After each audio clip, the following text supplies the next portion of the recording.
Good morning, students. Let us begin one new chapter, that is excretion. So first of all, we can see one sort of history behind this excretory process.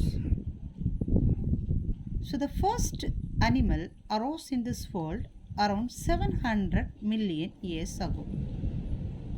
So when the organisms arose, first it is inhabited in marine water. So it survived as an marine animals. And of course we know the first organisms was cellular level.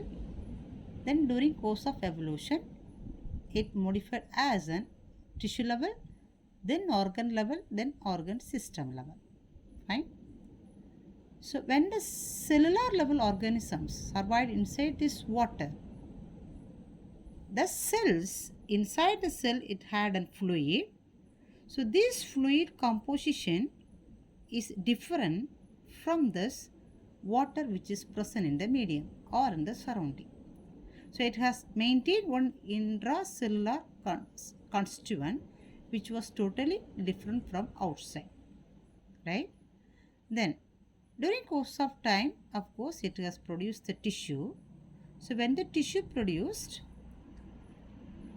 inside the cell the fluid was present. It is known as intracellular fluid, and the fluid which is present outside this tissue is known as extracellular fluid.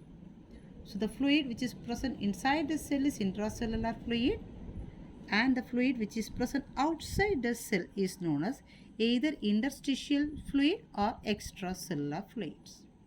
So the extracellular fluid may be like plasma, lymph, those things we could say, right? So this extracellular fluid composition must be maintained in a proper level as per the place where the organisms lives.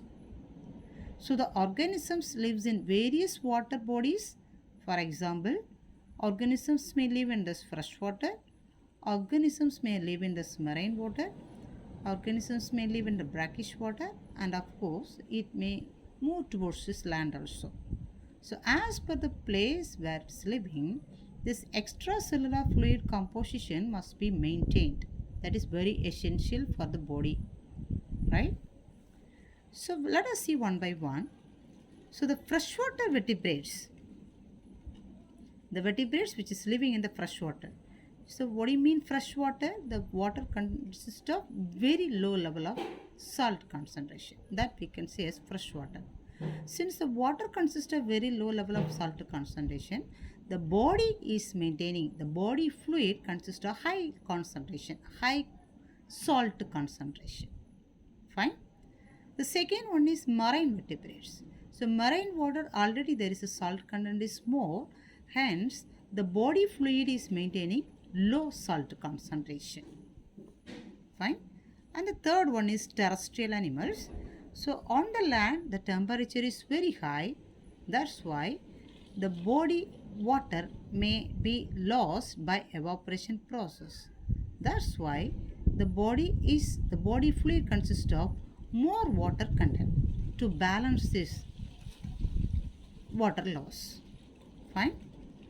Then so this is the types of animals we can say as per the body, as per the environment, the water content in the body will be maintained. Fine. Then when this environmental changes happens, the body also sometimes may modify themselves to adjust this changing environment.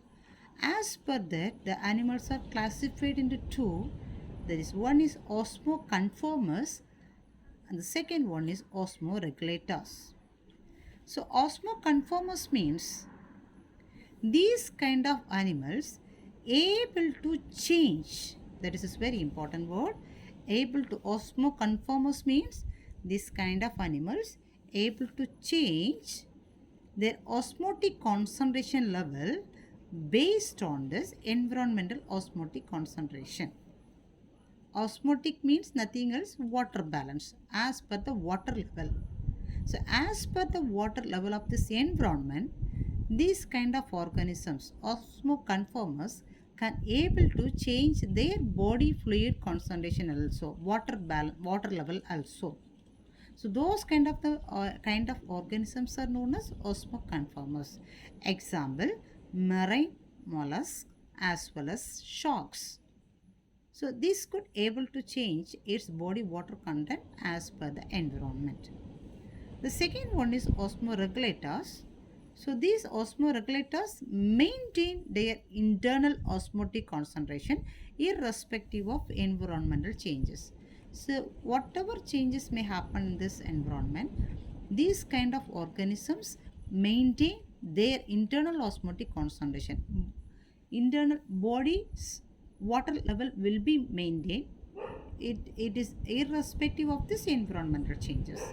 Example, they said it's an otters. Otters means it is semi-aquatic fish-eating mammals. Semi-aquatic fish-eating mammals. Fine. Then the second classification of these animals are made based on the ability to tolerate changes in the external environment. How long or how much it could able to change this body as per this external environment. So as per that, the animals are classified into two, that is stenohaline as well as euryhaline. So the first one is stenohaline. Stenohalines means these kind of organisms can fluctuate its body only for narrow fluctuations in the salt concentration. So only limited amount of salt concentration only it can able to adjust, adapt. So if there is a wide fluctuation in the salt concentration in the environment, it cannot manage. So that's why they said narrow fluctuation in the salt concentration. If there is a little or minute changes in the salt concentration, these kind of organisms can able to tolerate it. So example, they say goldfish. The second one is euryhaline. In case of euryhaline, wide fluctuations in the salt. So these animals can adapt themselves or adjust themselves even for wild fluctuation in the salt concentration. Either the salt concentration is very excess or the salt concentration is very low. Also, these kind of these organisms can able to adapt themselves or adjust themselves. So those organisms are known as euryhaline. Example, Artemia, tilapia as well as salmons. Fine. Then, so when the organisms started to move on the land, so first it survived inside this marine level, then it started to move on this terrestrial level.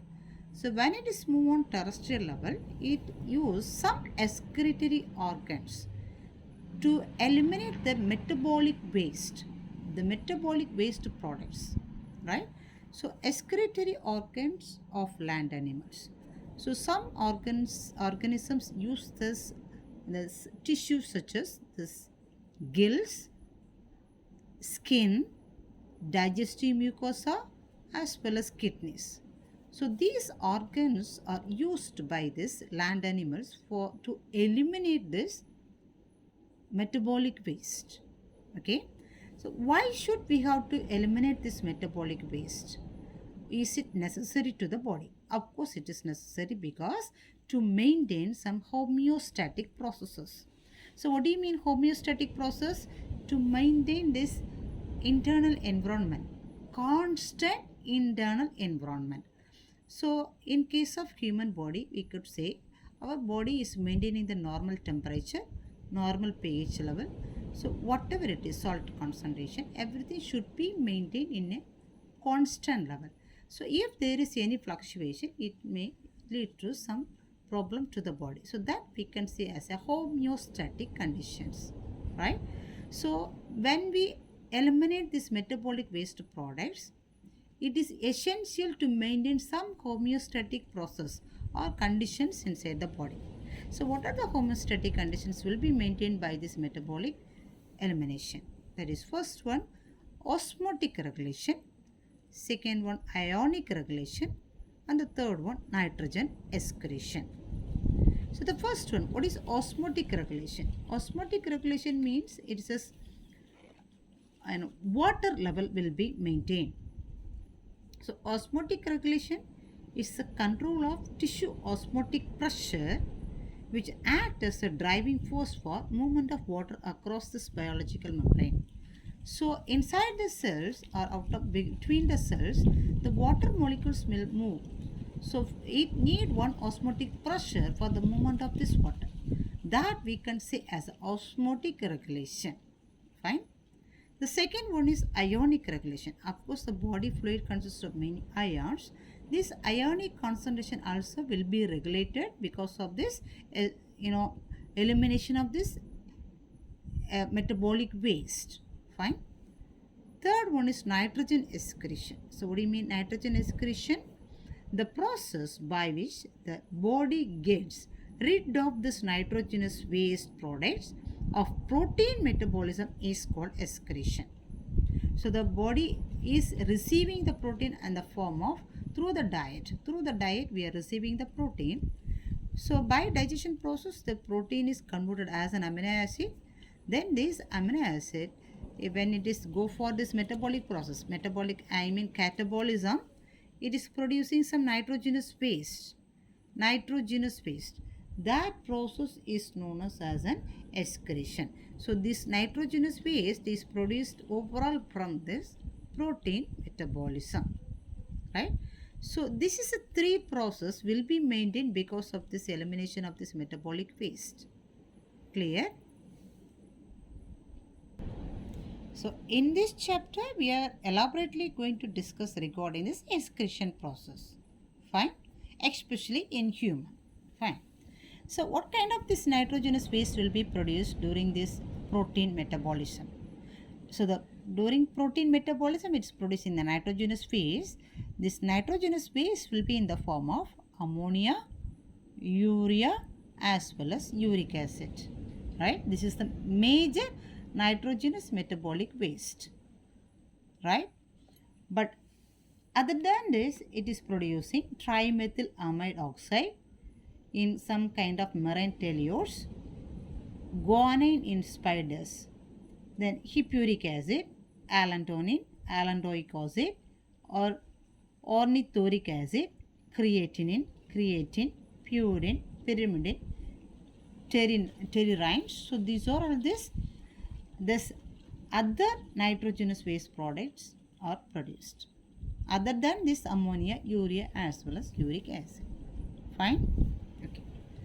So this is this nitrogenous waste will be produced that we said. And how it will be eliminated, right? Modes of excretion, how it will be eliminated. So by these three nitrogenous waste are released by three methods. The first one is known as ammonotellus. Ammonotellus means the organisms which is eliminating this nitrogenous waste in the form of either ammonia or as an ammonium ions is known as ammonotellus. Okay, so this ammonia is highly toxic substance, so it should not be maintained inside the body, it should not retain inside the body, so it must be eliminated soon. So that's why, especially to eliminate this ammonia, the organisms need large amount of water. So along with this large amount of water only, this ammonia will be eliminated. Hence this kind of this excretory product will be formed, especially this aquatic organisms. For example, fishes, aquatic amphibians as well as aquatic insects. So aquatic animals are producing this nitrogenous waste in the form of this ammonia. So that's why it is eliminating along with this lot of water. The second one is Uricotellus.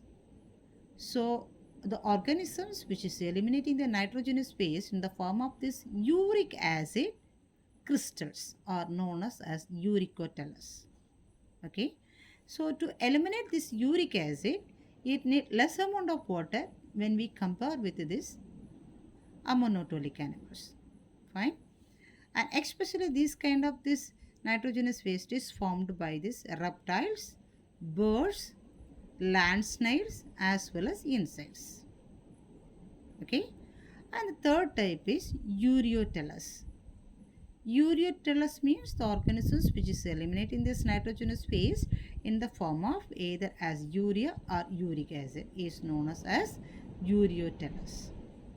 Okay, and especially this urea is less toxic compared with this uric acid, but the most toxic substance is ammonia, right? Uric acid is less toxic, and Uricotellus also very less toxic substance. Then that's why the urea will be retained inside this urinary bladder for prolonged time since it is less toxic substance. Fine. Then especially to eliminate this urea, it need very little amount of water alone. Fine. And this urea nitrogenous waste is formed in especially in mammals as well as terrestrial amphibians. Okay. Then in case of earthworm, when it is on the land, it releases urea, but when it is in water, it is releasing this ammonia as a nitrogenous waste products. Okay. Excretory structures. So let us see some excretory structures. I mean some excretory organs which is used by every level of organisms to eliminate this nitrogenous waste or as metabolic waste. Fine. In invertebrates, they said it consists of protonephridia and metanephridia. Protonephridia as well as metanephridia for invertebrates. Fine. Protonephridia means it consists of some specialized cells. Some specialized cells are present in the animals to do this excretion process. So that nephridias are known as protonephridias. Okay, let us see some examples. The first one is flame cells. Hope you remember we learned in this platyhelm in this animals. Example, flatworms consist of some specialized cells known as flame cells. It's responsible for excretory process. The next one is solenocytes, also the excretory cells. It is present in this amphioxus. Okay. The third one, runner cells, also excretory cells. It is present for nematodes. Okay. So these are all protonephridias. Okay. Metanephridias will be as tubular excretory structures. Metanephridias will be as tubular excretory structures. Especially it is present in annelids as well as mollusks. Okay. Then Malpighian tubules are mainly this excretory organ present in insects. Malpighian tubules. Then antennal glands or it is known as a green glands. Antennal glands or green glands are this excretory structure for crustaceans. Example, prawns. Crustaceans, example prawns, consist of antennal glands or green glands is doing this excretory process. Fine. These are all present in this invertebrates. Okay. And for vertebrates consist of kidney. Okay. To do this excretory process.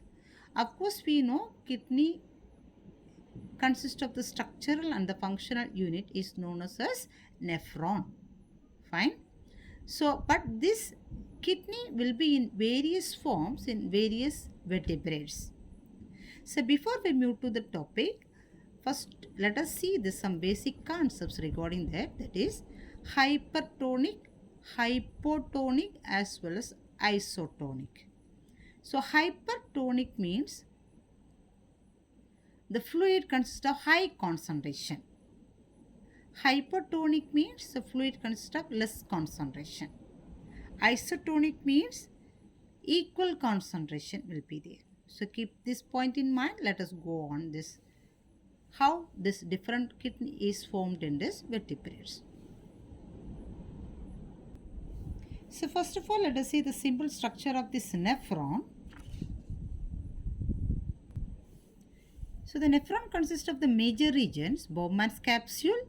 The Bowman's capsule consists of the tubules. It is network of capillaries called as glomerulus, and it leads as a proximal convoluted tubule, and the proximal convoluted tubule leads as a long tubule that is known as Henley's loop, and it continued as a distal convoluted tubule, and it ends as a collecting duct. So nephron, it is made up of the long tubule. Fine. And what is the role of nephron? It is when this fluid comes inside this nephron, so the lot of nutrients which is essential to the body will be reabsorbed from this nephrons. So this product which has to be eliminated alone will be coming inside these tubules, and finally it will reach this collecting duct. The collecting duct will open in the pelvis region of the kidney, and through that this will be eliminated. So through this Bowman's capsule, the blood used to come. So when it is moving inside these tubules, the necessary products will be reabsorbed from the surrounding tubules, and the things must be eliminated alone will be there inside these tubules, and finally it will be eliminated. Okay. So now let us go on. So this is this excretory, basic excretory cells. It is present in the kidney. Okay. And now let us see what kind of this kidney is present in every kind of this, vertebrates. Fine. So first of all, freshwater fishes, freshwater fishes. So vertebrates we know it is fishes or vertebrates. Fine. So the freshwater fishes, they said, lack of Henley's loop. Their lack of Henley's loop. That's why. So Henley's loop means this part. So this is the long tubule actually. Mainly in this part, lot of water will be reabsorbed. So if there is no Henley loop, there is no much of water will be reabsorbed and sent to the body again. That's why this waste consists of lot of water. So the water will be retained inside along with the waste, because this loop is not there for freshwater fishes. So that's why water reabsorption is very limited amount. Lot of water is not absorbed by the surrounding tissues. That's why the water is present inside the tubule. That's why this urine consists of hypotonic in condition. Hypoosmotic urine means the water content will be more in this urine, because there is no Henley loop for reabsorption of water. Fine. The second one is regarding marine fishes. Marine fishes, they say, it's aglomerulus, means this glomerulus part is missing for this marine fishes. Since this glomerulus is not there, this urine formed from this nephron will be as a isoosmotic. Isoosmotic means the fluid which is coming inside this nephron as well as the urine level, almost it is equal concentration will be there. The salt concentration or this urea concentration will be in a equal level. Ammonia level here it will be equal level. Fine. The next one, it is an amphibians. Amphibians nephron, they said it is a lack Henley loop. So here also Henley loop is lack. There is no Henley loop. So as we said, like freshwater fishes, here also amphibians there is no Henley loop is there. The Henley loop role is mainly reabsorption of water. So since the Henley loop is absent here, much of water is not reabsorbed, so those water may stay inside these tubules. Hence, this urine formed by this nephron will be as a hypotonic in nature. Okay. Then the next one is reptiles. Reptiles lack glomerulus as well as Henley loop. Here glomerulus also missing. It's not there, absent, as well as Henley loop also absent. Okay. So actually the role of this long tubule is reabsorption of the substances, mainly water. So since these tubules are not there, most of this water is not reabsorbed and sent to the body again. So it may retain inside this tubule. So the urine formed by this method consists of large amount of water. So it is hypotonic urine. So what do you mean hypotonic? Concentration of urine is very less. Clear? And the last one is mammals. Mammals consist of well-defined nephron. The long tubule, everything will be there. Glomerulus, proximal convoluted tubule, Henley loop, distal convoluted tubule, and of course collecting duct also there. So this long tubule is used to reabsorb the substances and especially the water also. Hence, finally, the water, very little amount of water will be eliminated. So along with this urea, so this urine formed by this method will be as a hypertonic because lot of water is reabsorbed. So this rest of this water only along with these other minerals, it will be eliminated as a urine. That's why the urine, they said it is a hypotonic in urine. It is in hypotonic condition. Clear? So this is a short introduction regarding this excretory process and the way of excretion also. In the next class, we will see regarding this human excretory system structure and how this urine will be formed by this nephrons. Clear? So until that, please go through these portions and be prepared for this next class. Okay? So be safe. Take care. Thank you.